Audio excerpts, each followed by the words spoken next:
So welcome students with the new episode. This is episode 22। आज हम बात कर रहे हैं that is about the rural development. Rural development आपको पता ही है कि रूरल डेवलपमेंट एक्चुअली होती क्या है।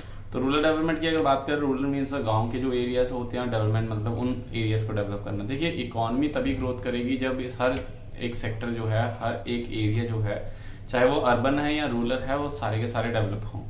ओनली इन दैट केस हम ये एक्सपेक्ट करते हैं कि हमारी इकोनॉमी ग्रोथ करेगी। क्योंकि अगर एक फैमिली मेंबर में किसी के 4 बच्चे हैं और एक ही बच्चा पढ़ा लिखा है और बाकी 3 जो हैं वो बिल्कुल नहीं कमाते कुछ नहीं, तो डेफिनेटली वो फैमिली जो है वो ग्रो नहीं कर पाएगी। वही हिसाब हमारे इंडिया में है कि अगर आप सिर्फ अर्बन एरियाज को कंसंट्रेट करेंगे और रूरल एरियाज को निग्लेक्ट करेंगे तो पॉसिबल नहीं है कि आप लोग क्या कर पाएंगे, कि आप उस इकोनॉमी को ग्रो कर पाएंगे। इसी वजह से आज हम पढ़ने वाले हैं that is about the rural development. तो किस तरह से एक रूरल एरिया की डेवलपमेंट की जा सकती है, हम उसके बारे में बात कर रहे हैं। जो हम इसमें की ऑब्जेक्टिव्स जो देखने वाले हैं, लर्निंग ऑब्जेक्टिव्स कह सकते हैं, जो हम सीखेंगे दैट इज अबाउट की कंसेप्ट ऑफ रूरल डेवलपमेंट क्या होता है, क्या एक्शन प्लान्स लिए जाते हैं रूरल डेवलपमेंट के लिए। साथ ही साथ हम सोर्स ऑफ क्रेडिट पढ़ेंगे कि किस तरह से क्रेडिट जो है फार्मर्स को दिया जाए, पैसे दिए जा सकते हैं। देन गवर्नमेंट ने क्या रोल इन्टरप्रेट किया, यानी कि क्या रोल प्ले कर रहा है गवर्नमेंट ताकि रूरल डेवलपमेंट की जाए। और साथ ही साथ इसमें हम पढ़ेंगे organic farming and sustainable development. तो ऑर्गेनिक फार्मिंग क्या होता है, सस्टेनेबल डेवलपमेंट। तो यही कुछ पॉइंट्स है जो हम इसमें डिस्कस करने वाले हैं। रिमाइंड दैट ये जो चैप्टर है वो 3 या 4 मार्क्स में आपको एक ही क्वेश्चन आएगा, तो आप प्लीज इसको थोड़ा सा देख लें। वीडियो स्टार्ट करते हैं। सबसे पहले हम अपने बात करेंगे that is about the rural credit. तो रूरल डेवलपमेंट। तो रूरल डेवलपमेंट की अगर बात करें तो rural development means an action plan for the social and economic development और the upliftment of the rural areas.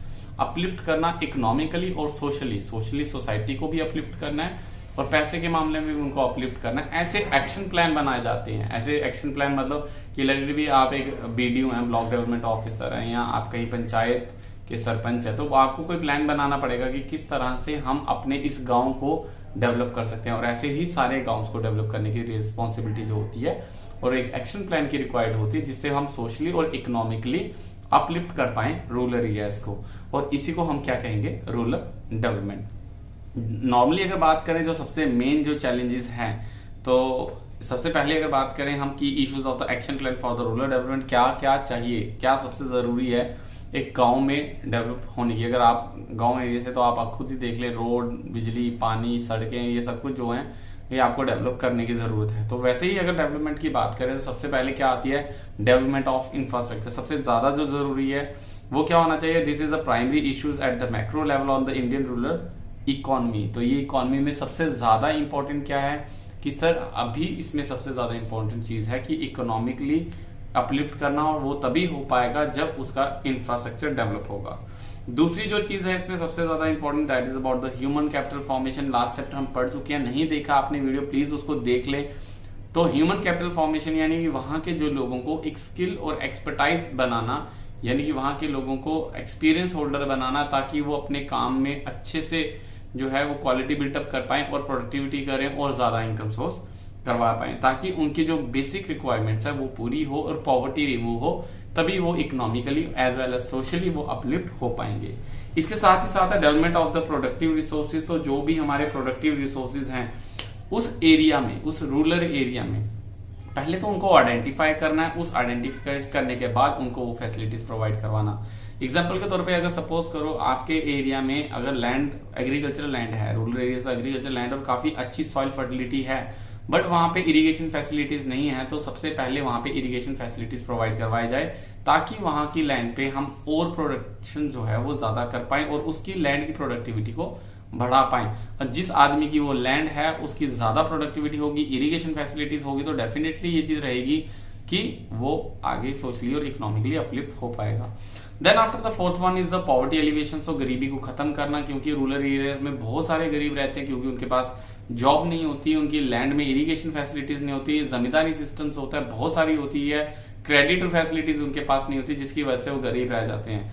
तो बहुत सारे पॉवर्टी एलिवेशन प्रोग्राम्स है, ये भी हम अपनी प्रीवियसली वीडियोस में देख सकते हैं। पॉवर्टी चैप्टर आप प्लीज उसको रीड आउट करें, उसमें आपने गवर्नमेंट के जो भी प्रोग्राम्स हैं, जैसे कि ग्रामीण संपूर्ण ग्रामीण रोजगार योजना, प्रधानमंत्री रोजगार योजना, तो बहुत सारे ऐसे ग्रामीण योजनाएं हैं जिसमें कि एम्प्लॉयमेंट प्रोवाइड करवाई जाती है, ताकि उन लोगों की गरीबी हट पाए। और ऑब्वियसली अगर पॉवर्टी एलिवेशन होती है, एलिवेट करते हैं हम, हटाते हैं, मिटाते हैं, तो उससे उनको सोशली और इकोनॉमिकली अपलिफ्टमेंट मिलेगी और डेवलपमेंट होगी। Fifth one is about the land reform. तो लैंड रिफॉर्म के लिए आप चैप्टर 6 यानी कि एलपीजी वाला जरूर देखें, उसमें लैंड रिफॉर्म को पूरा डिटेल में दिया गया है। प्रीवियस वीडियोस देख लें, उसमें लैंड रिफॉर्म पूरा डिटेलिंग में है। बट यहाँ पे एक पॉइंट है, तो लैंड रिफॉर्म की बात करें तो लैंड रिफॉर्म है कि लैंड में कुछ रूल्स एंड रेगुलेशंस होने चाहिए, चेंजेस आने चाहिए, वहां पे एक सीलिंग होनी चाहिए। ये नहीं कि एक ही आदमी के पास कई सारी जमीन है और वो होल्ड करके बैठा है, ना खुद खेती कर रहा है, ना किसी को करने दे रहा है। दूसरी चीज इसमें होनी चाहिए कि जो रेंट है वो रेगुलेटेड होना चाहिए, कि रेंट जो है वो जमींदार हैं चार्ज कर पाए। साथ ही साथ इसमें टेक्निकली भी थोड़ा अपलिफ्टमेंट या चेंजेस होने की जरूरत है। सो लैंड रिफॉर्म्स की अगर बात करें तो ये 5 की इश्यूज हैं जो कि हमें सबसे ज्यादा रूरल एरियाज में चाहिए। सबसे पहले तो हमें वहां की इंफ्रास्ट्रक्चर को डेवलप करना है, दूसरा वहां पे हमें क्रेडिट फैसिलिटीज देनी है, वहां के लोगों को कैपिटल फॉर्मेशन स्किल और एक्सपर्टाइज बनाना है, साथ ही साथ वहां की एरिया की प्रोडक्टिविटी बढ़ानी है, वहां से गरीबी को हटाना है, और फाइनली वहां पे लैंड रिफॉर्म्स की सबसे ज्यादा जरूरत है। अब सेकंड जो टॉपिक है ये आता है कि इश्यूज जो है एक्शन रूरल एक्शन प्लान के, एक्शन प्लान क्या लेंगे आप, अगर लेट इट भी आप कहीं ऑफिसर, मैंने स्टार्टिंग में कहा, तो आप क्या एक्शन प्लान लेंगे, तो आपको मेन 5 इन चीजों पे पहले वर्क करना पड़ेगा। दूसरी बात करें रूरल क्रेडिट। अब रूरल क्रेडिट का अगर बात करें तो रूरल क्रेडिट का मतलब होता है कि गांव के लोगों को पैसे देना, लोन देना या पैसे देना, ऐसे कह सकते हैं आप, कि अगर उनके पास पैसे होंगे वो खेती कर पाएंगे, किसी को जरूरत नहीं है। वैसे कहने की बात है, बहुत सारे गवर्नमेंट ने प्लान्स तो लॉन्च किए हैं कि आप मुद्रा बैंक कर लें या ये कर लें, तो उसमें एक सिक्योरिटी डिपॉजिट होती है, बहुत सारी फॉर्मेलिटीज रहती है, जिसकी वजह से वो किसान प्रॉपर फैसिलिटीज नहीं उठा पाता। रूरल क्रेडिट की बात करें तो हम यहाँ पे देख रहे हैं 2 तरह के क्रेडिट होते हैं, एक होते हैं शॉर्ट टर्म क्रेडिट, एक होते हैं लॉन्ग टर्म क्रेडिट। इसमें मीडियम टर्म क्रेडिट भी होते हैं, बट हाँ बिल्कुल यहाँ पे मेंशंस है मीडियम टर्म क्रेडिट भी। आप अपनी बुक में देख लीजिए, पुरानी एडिशन है, नया एडिशन में तो मुझे नहीं मिला था, बट आप प्लीज देख लें एक दफा, नहीं है आपकी बुक में तो आप प्लीज उसको नोट डाउन कर लें, और अगर है तो उसको रहने दें। शॉर्ट टर्म क्रेडिट की बात करें तो शॉर्ट टर्म क्रेडिट थोड़ी देर के लिए आप उनको लोन प्रोवाइड, क्रेडिट यहाँ पे लोन मतलब होता है, लोन समझिए, लोन पता है कि पैसे लेना। सो आपको शॉर्ट टर्म क्रेडिट दिया जाएगा। क्रेडिट फैसिलिटी सबसे ज्यादा जरूरी है। रूरल क्रेडिट का मतलब अगर बात करें तो ऐसे क्रेडिट की फार्मर फैमिलीज को पैसे दिए जाए बैंक के थ्रू या कोई इंस्टीट्यूशन के थ्रू। तो शॉर्ट टर्म क्रेडिट वो क्रेडिट होता है जब एक फसल के लिए कोई किसान लोन बोरो करता है, और वो ड्यूरेशन होती है 6 to 12 मंथ, यानी 6 से 12 महीने के अंदर वो अपना लोन को रिव्यू करता है। ज्यादा अमाउंट नहीं होता, लेट 5,000 हो गया, 10,000 हो गया, वो अपनी कल्टीवेट करता है लैंड को, जब हार्वेस्टिंग करता है तो उसमें से पैसा निकाल के वो बैंक को देता है, और वो सारा का सारा क्लियर होता है। ऐसे करते हैं short term credit. Medium term अगर क्रेडिट की बात करें तो मीडियम टर्म क्रेडिट वैसे क्रेडिट्स होते हैं जहां पे क्या होता है कि 1 साल से लेके 5 साल तक ऐसे बहुत सारी चीजें होती है, जैसे कि फेंसिंग करवानी है, उन्होंने अपने लैंड को भी अंदर घुसना है, या उन्होंने लेटेड पंप खरीदा, मोटर खरीदी, या बोरवेल लगाया, कुछ भी ऐसे अमाउंट ज्यादा हो गया, 1,00,000 1.5 लाख तक चला गया, 2 लाख तक चला गया, तो ऐसी कुछ उन्होंने ऐसी चीज ली जिससे क्या हुआ कि उन्होंने कोई ट्रैक्टर परचेज किया और 5 साल तक उन्होंने उसका रिकवर किया, धीरे धीरे करके लोन रीपे किया, तो ऐसे टर्म क्रेडिट्स को कहते हैं हम मीडियम टर्म क्रेडिट, जो कि 1 साल से 5 साल तक रहते हैं। और जो क्रेडिट अगर लॉन्ग टर्म की बात करें तो लॉन्ग टर्म क्रेडिट होता है जो 5 साल से 20 साल तक रिलेटेड का, बहुत बड़े ह्यूज लेवल पे अगर बात करें तो आपने टर्बाइन्स ली, आपने मशीनरी ली, आपने इक्विपमेंट्स लिए, आपने ट्रैक्टर्स लिए, आपने 3-4 और मशीनरी पार्ट्स ले लिए, या आपने न्यू टेक्नोलॉजी लगाई और आपने ज्यादा सीड्स खरीदे, तो आपकी प्रोडक्शन या लैंड काफी ज्यादा, तो इस केस में आप लॉन्ग टर्म क्रेडिट लेते हैं जो कि 5 से 20 साल तक चलते हैं, और इसी ड्यूरेशन में आपको उसको खत्म करने होंगे। ये रही बात रूरल क्रेडिट क्या होता है, शॉर्ट टर्म, मीडियम टर्म और लॉन्ग टर्म। ये सिंपली आपको ड्यूरेशन पता होनी चाहिए, कितनी कितनी ड्यूरेशन है, और हल्का सा कि कहाँ पे ये चीज यूज होगी। बट अगर सोर्स ऑफ रूरल क्रेडिट की बात करें तो सोर्स के आते कहां से है, तो इसके 2 सोर्सेज हैं। सबसे पहले आता है इंस्टीट्यूशन सोर्सेज एंड सेकंड आता है नॉन इंस्टीट्यूशन सोर्सेज। सबसे पहले तो हम बात करेंगे नॉन इंस्टीट्यूशन सोर्सेज की। तो नॉन इंस्टीट्यूशन होते हैं अनऑर्गेनाइज सोर्सेज, जो कोई रूल्स ऑफ रेगुलेशंस में नहीं चलते, जैसे कि मैंने आपको पैसे दिए, आपके फ्रेंड ने आपको पैसे दिए, तो ये जो पैसे दिए जा रहे हैं ये होते हैं हमारे नॉन इंस्टीट्यूशनल, यानी कि ये कोई इंस्टीट्यूशन सोर्सेज नहीं है, हमारे कोई रूल्स एंड रेगुलेशंस नहीं है, हम बस अपने दोस्ती चारे में दे देते हैं, और कोई भी चीज आपका मोबाइल रिलेटेड भी ले लेते हैं, या हम कुछ और चीज आपकी गिरवी रख लेते हैं। तो इन दैट वे क्या होता है, एज अ सिक्योरिटी मनी आपको कुछ डिपॉजिट करवाना पड़ेगा, कोई as a thing, as a land papers या आपके ट्रैक्टर्स के डॉक्यूमेंट, तो कोई आपको सिक्योरिटी पे देने पड़ते हैं। और ये गांव में जमींदारी सिस्टम जो था यही चलता है। इसमें कोई भी फॉर्मेलिटीज नहीं होती, सिंपली आप अपने लैंड डॉक्यूमेंट दें और आप पैसा ले जाओ, आप कल्टीवेट करें और पैसा चुकाने पे आप वो वापस ले जाए, ऐसे को कहते हैं नॉन इंस्टीट्यूशनल सोर्सेज।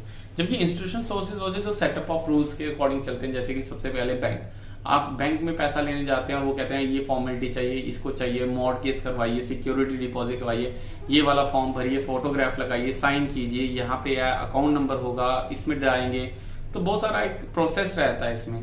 तो इंस्टीट्यूशन होता है कुछ रूल्स के अकॉर्डिंग ही आपको पैसा मिलेगा। तो सोर्स ऑफ क्रेडिट आपको पता है, मीडियम, शॉर्ट और लॉन्ग टर्म क्रेडिट हो गया। अब क्रेडिट कितना तरह का होगा वो तो पता है, लेंगे कहां से, नॉन इंस्टीट्यूशन या इंस्टीट्यूशनल। तो इंस्टीट्यूशन की अगर बात करें तो आपको कहां से इंस्टीट्यूशनली, लीगली, नॉन इंस्टीट्यूशन से ना जाए। इंस्टीट्यूशनली अगर बात करें सबसे पहले आते हैं कोऑपरेटिव क्रेडिट सोसाइटीज। तो ये ऐसी सोसाइटीज होती हैं जो क्या करती हैं कि आपको इंटरेस्ट रेट पे, यानी कि आपसे चार्ज किया जाता है आपसे, और ये क्या करते हैं कि वेरीफाई करके आपको addressing credit according to your need आपको प्रोवाइड करवाया जाता है। जैसे आपकी नीड रहेगी, आप कहेंगे 2 करोड़ का लोन चाहिए तो डेफिनेटली सिक्योरिटी भी उतनी देनी पड़ेगी, तो as per your need, as per your security वो आपको प्रोवाइड करवाएगी। ऐसी होती है हमारी कोऑपरेटिव क्रेडिट सोसाइटी। दूसरा आता है हमारा state bank of India and other commercial bank. कितने सारे बैंक्स हैं, आप कहीं से भी लोन ले सकते हैं। तो आपका क्या पर्पस है, आप ले सकते हैं फार्मर्स अपनी जमीन के अगेंस्ट, अपने लैंड के, अपने घर के, कोई भी सिक्योरिटी डिपॉजिट करवा के ले सकता है। तो ऐसे ही जो बैंक्स वगैरह होते हैं ये सारे इंस्टीट्यूशनल सोर्सेज में आते हैं। इसके बाद स्पेसिफिकली गवर्नमेंट ने कुछ बनाया RRBs, जिनको हम रीजनल रूरल बैंक कहते हैं। वो होते ही रूरल एरियाज में है, और यहाँ फिर लैंड डेवलपमेंट बैंक्स।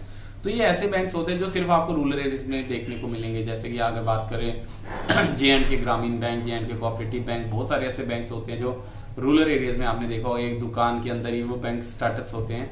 तो ये छोटे छोटे बैंक्स जो होते हैं ये गांव में होते हैं, रूरल बैंक्स होते हैं, और वो इसलिए होते हैं ताकि फार्मर इतनी सिटी में ना आ पाए। वही छोटे से बैंक से आपको लोन मिल जाएगा, वही आपको डॉक्यूमेंट फैसिलिटी, जो भी उनके रूल्स एंड रेगुलेशन होंगे आपने उसको फॉलो करना है, जो भी उनकी गाइडेंस होगी, जो भी उनके क्राइटेरिया होंगे आप उसको फिल करें और आप इससे क्रेडिट ले सकते हैं। इसके बाद आता है finally NABARD, that is about the national bank for the agriculture and rural development. Remind that bank for agriculture and rural development, जब हम कहते हैं bank for rural agriculture rural development, तो ये बैंक होता ही इसीलिए है, इसके अंदर स्कूल भी बनाया जाता है, बैंक डेवलपमेंट करता है, ये रोड भी कंस्ट्रक्ट करवाता है, ये एग्रीकल्चर फैसिलिटीज भी देता है, ये आपको लोन भी प्रोवाइड करवाता है। तो ये बहुत सारी चीजें हैं। कई दफा आपने प्री प्राइमरी स्कूल देखे होंगे यहाँ पे, तो वहां पे ऊपर लिखा होगा फाइनेंस बाय NABARD। तो ये वही चीज है जो आपको फैसिलिटीज देता। तो ये हैं हमारे 4 ऐसे इंस्टीट्यूशंस, सोर्सेज जहां से फार्मर जो है वो क्रेडिट ले सकते हैं। सो अब जो हम बात करें that is about the major initiated by the government to improve the market system. देखिए सबसे ज्यादा जो रूरल एरियाज में आती है वो ये आती है कि उनकी एक मार्केट सिस्टम नहीं है अच्छा है। मार्केट सिस्टम जैसे अभी आप रिसेंटली अगर एग्जांपल की बात करें तो जो किसान जो अभी प्रोटेस्ट कर रहे हैं, जो फार्मर्स जो प्रोटेस्ट कर रहे हैं Punjab, Haryana, even all over the India, तो उनका यही है कि उनको एक फ्रीडम दी जा रही है कि आप कहीं भी किसी भी मार्केट में जाके अपने प्रोडक्ट को सेल कर सकते हैं, लोकल या बाहर जाके कोई भी उन पर रिस्ट्रिक्शंस नहीं रहेगी। बट यहाँ पे फार्मर्स अपनी क्राइटेरियाज को लेके बात करते हैं कि वो किस तरह से इस चीज को लेंगे। मैं इसके बाद में बात करूं तो गवर्नमेंट किस तरह से अपनी इसी सिस्टम्स को इम्प्रूव कर रहा है, हम उसके बारे में बात कर रहे हैं। सबसे पहले अगर बात करें that is about the regulated market. उन्होंने मार्केट्स को रेगुलेट किया है, कंट्रोल किया है, कोई भी मनमानी नहीं चलेगी। एक प्राइस सेट किया जाएगा कि फार्मर्स को एटलीस्ट उतना जो प्राइस है वो दिया जाए। सेकंड की बात करें कोऑपरेटिव एग्रीकल्चर मार्केटिंग सोसाइटीज, तो ऐसी एक कोऑपरेटिव सोसाइटीज एक ही जगह पे आपको सारे के सारे जो हैं वो प्रोडक्ट बेचने को मिल जाएंगे। मतलब आप एक ही मार्केट में जाएं, वहीं पे फ्रूट मंडी अगर सपोज कीजिए, सब्जी मंडी की अगर बात करें, वहीं पे सारे अगर सब्जी बिके तो कितनी अच्छी बात है, फार्मर्स को एक से दूसरी जगह जाने की जरूरत नहीं रहेगी। तो वैसी मार्केट्स जो होगी वो कोऑपरेटिव मार्केट्स इनको दी जाएगी, जो कि एक हेल्प करेगी फार्मर्स को ताकि वो क्या कर पाए, अपने प्रोडक्ट को इजीली सेल कर पाए।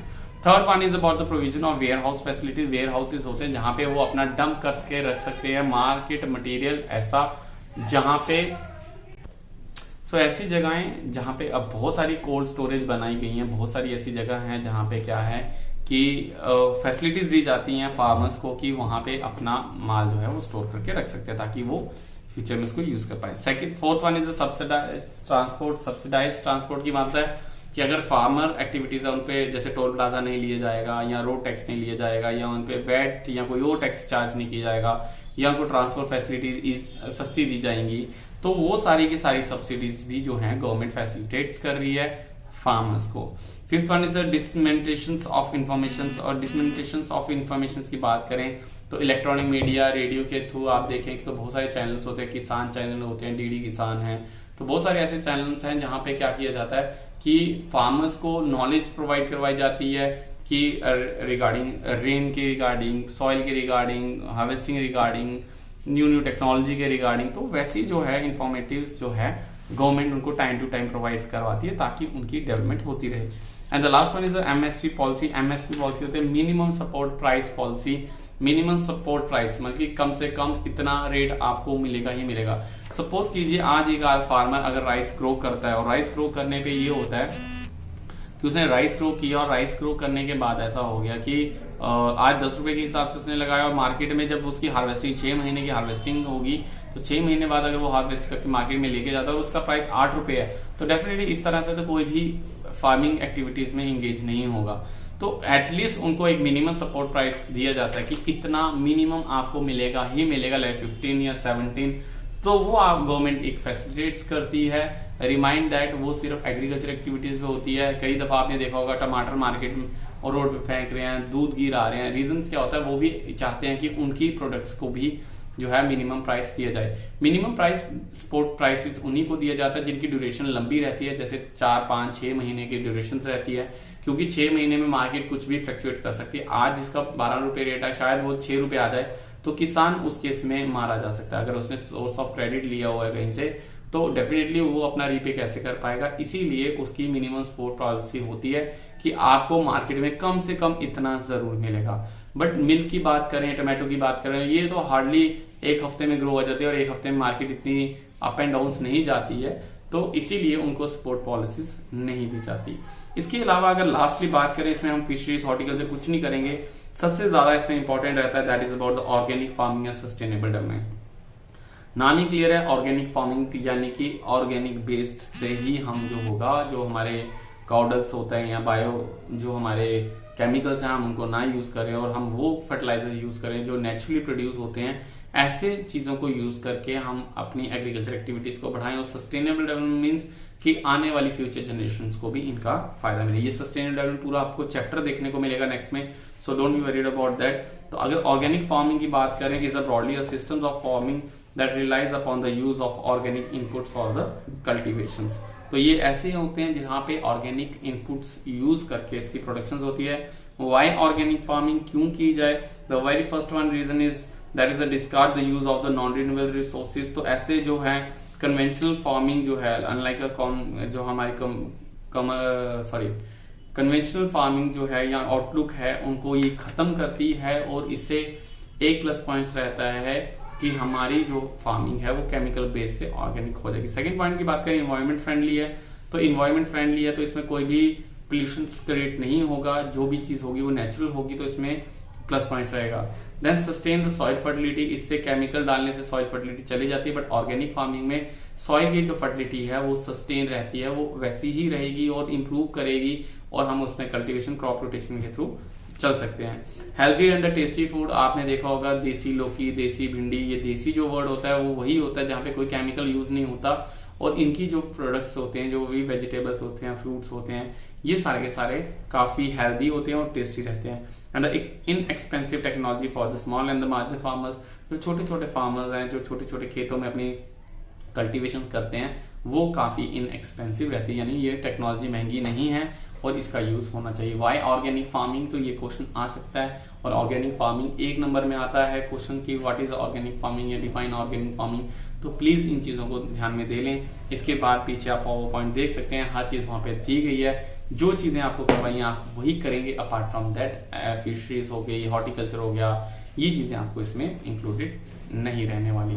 सो इतना ही चैप्टर जो आपको मेन चीज देखनी है, सोर्स ऑफ क्रेडिट देख लें, इंस्टीट्यूशनल नॉन इंस्टीट्यूशनल में डिफरेंस देख लें। इसके अलावा आपको जो है कि एक्शन प्लान्स जो है रूरल डेवलपमेंट के वो देख लें और ऑर्गेनिक फार्मिंग को देखें। यही इसके लर्निंग ऑब्जेक्टिव रहेंगे इस चैप्टर में। आई होप ये चैप्टर आपको टफ ना लगा हो, क्योंकि रूरल एरिया से आप आते हैं, बहुत सारे आपने रूरल एरियाज भी देखे होंगे, विजिट किए होंगे, तो प्लीज आप इन चीजों को देख लें और ये आपके लिए काफी हेल्पफुल रहने वाला। आई होप आपको ये वीडियो समझ आई होगी। अगर कोई भी डाउट है आप प्लीज आप व्हाट्सएप करें, मैसेज करें, आप कॉल करें, कुछ भी आप कर सकते हैं। कमेंट बॉक्स में अपना अटेंडेंस लगाना ना भूलें, नाम और सब कुछ आप डिटेलिंग नीचे दें ताकि हम इसको अच्छे से आपको हेल्पफुल बना पाए। So thank you so much guys for being with us. I hope आपको ये वीडियो समझ आई होगी और नेक्स्ट वीडियो आपके लिए जल्द ही लाएंगे। Thank you, bye bye.